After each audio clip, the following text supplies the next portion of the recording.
Does it refresh now automatically, or? Supposedly it does. There's probably a slight. Yeah, there we go. And it's a Sicilian, so. Yeah. And it's a real Sicilian. Yeah. So let's see what. It's a slightly irregular one with bishop d7. Yeah, so a bit of an unusual Sicilian. It's a sort Magnus of Carlsen. it's like a Sicilian Najdorf, but not quite. Yeah. It's not clear whether somebody kept playing this against me in Blitz. I wonder whether it. You never know actually with these people. Yeah. They sometimes play under pseudonyms. So Vishy's trying to exchange off that bishop, developing it, and that's. Well, and he doesn't seem to be surprised by this, rather rare setup at all. I mean, he's playing quickly. Yeah. And I'm expecting some rook coming to d1, I'm guessing. Unless he's going to castle, that would be bold. Castle queenside. You think, normally speaking, it should be on the king side, the king, or in this position? Yeah, well, it's sort of safer. But either's possible. It's gone in. There is a pawn hanging on a5, so perhaps.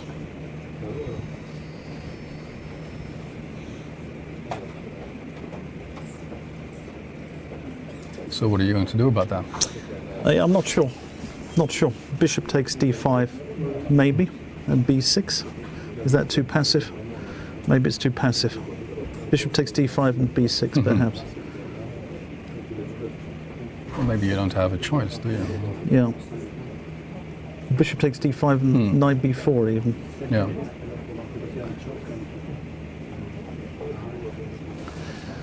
So what's happening? Magnus is, he's gone bishop d5, knight b4. I wonder, is that a good move? Yeah, he's done that. Okay. So, not completely useless. That's me I'm talking about. Yeah. managed to predict a couple of moves for a change. So. No. Yeah. No, it very much looks like a Sicilian Najdorf.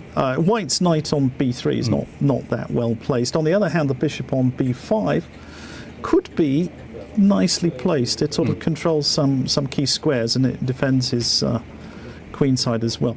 I'm expecting that Vishy will reroute his knight now, knight c1, and exchange it. Or maybe Magnus has defended this pawn on b6. So I think this knight is going to maneuver round to c1, and then it will. Oh no, completely different idea, and maybe possibly a good one.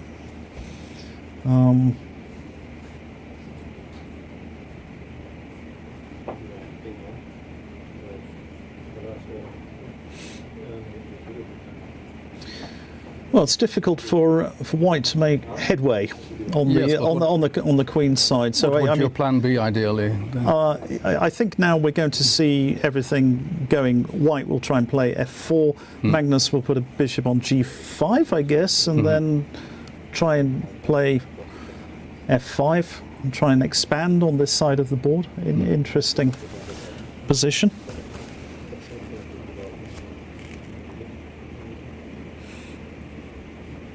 The advantage that White has is that he can capture on b4 at any time, so that could be an annoyance.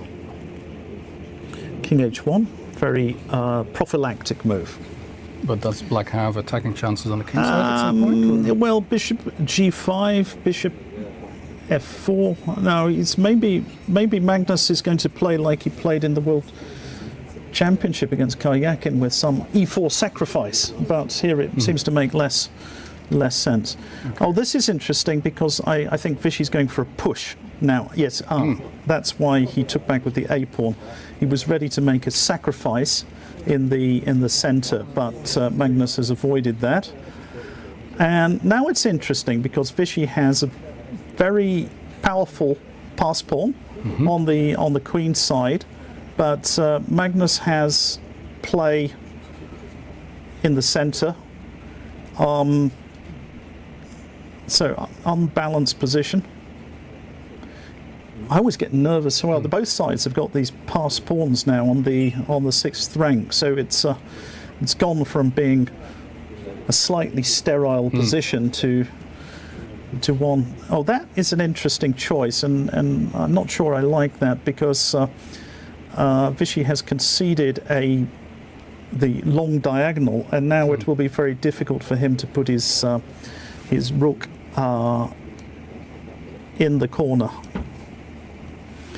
So that bishop is a bit of a monster.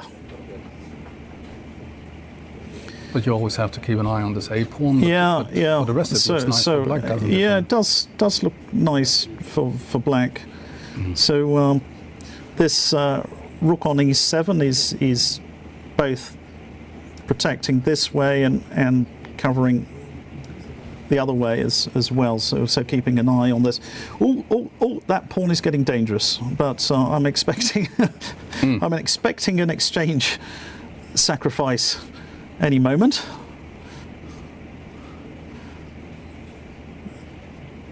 And then are we going to have a liquidation? Rook takes e3. We're going to have a liquidation, maybe? Yes, we've had a liquidation. So he sacrificed that pawn on e3 was too strong, and the position is better for somebody, or it's equal. Hedging my bets. Is it easier to play for black? I have no idea. So it's agreed to draw. Yeah, Okay. That's it. Well, equal material. Count the pawns, for Yeah. goodness sake. Yes. Yes, and they are allowed to make a draw. What? Yeah. Okay. Let's come on to the next one. Yep. Well, it looks like Wesley So is doing very well. Let's go for. Oh, what is this? Or like, That's the. ouch. Oh, that's over, and that's Sergei Karyakin, the World Championship finalist. Not only that, he's the Blitz world champion. He's the Blitz World Champion. So You've got to- we should almost forget that. Yeah, no, but, we shouldn't forget that. Yeah, and and that was quite spectacular. That victory. So he started well, but now Wesley So hits back. Yep. And let's have a go on to the next. The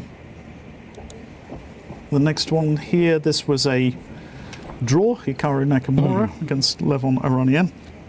Bishops of opposite colour, usually giving very good drawing chances. Here, White has erected a blockade, which is impossible to break through. And Yeah, there's another draw You're right. here. And Anish Giri. How do they manage to draw in Blitz chess? I mean, it's like it's almost impossible, you know. But Well, so they must be very balanced in strength. they're very balanced in strength. Yeah. So, Yeah. So, okay. but there were some questions about this at the players' meeting before Yeah. we started this. I mean, are we allowed to make draws? No, you're not allowed.